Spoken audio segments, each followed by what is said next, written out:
To remain the strongest economy in the world, we need to have the best education system in the world. And I suspect all of you, want to give a child, every child, a good start by providing access to preschool for 3 and 4 years old. You know, I think I pointed out last year,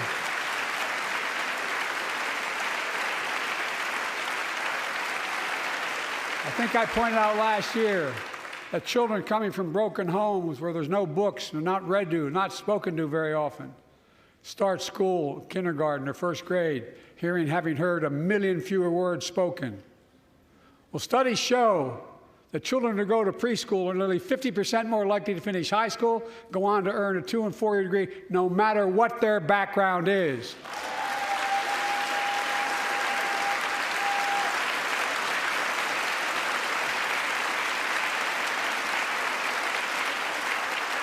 I met a year and a half ago with the leaders of the Business Roundtable. They were mad that they were angry. I think, well, they were discussing why I wanted to spend money on education. I pointed out to them, as vice president, I met with over 182 of those folks. Don't hold me to the exact number. And I asked them what they need most, the CEOs.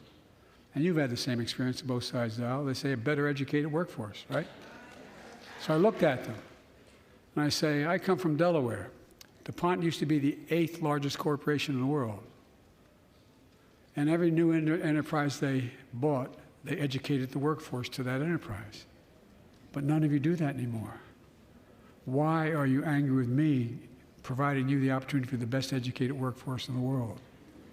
And they all looked at me and said, I think you're right.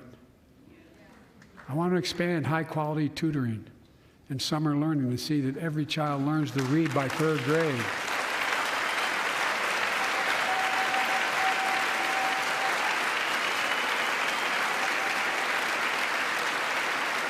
I'm also connecting local businesses and high schools so students get hands-on experience and a path to a good-paying job, whether or not they go to college.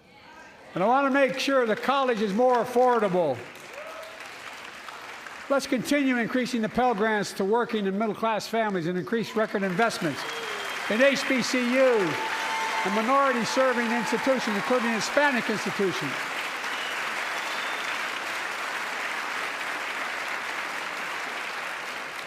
And I was told I couldn't universally just change the way in which we dealt with student loans. I fixed 2 student loan programs that already existed to reduce the burden of student debt for nearly 4 million Americans, including nurses, firefighters, and others in public service. Like Keenan Jones, a public educator from Minnesota, who's here with us tonight. Keenan, where are you? Keenan, thank you. He's educated hundreds of students so they can go to college. Now he's able to help, after debt forgiveness, get his own daughter to college.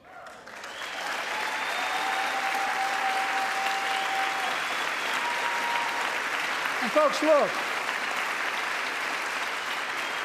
such relief is good for the economy because folks are now able to buy a home, start a business, start a family. While we're at it, I want to give public school teachers a raise.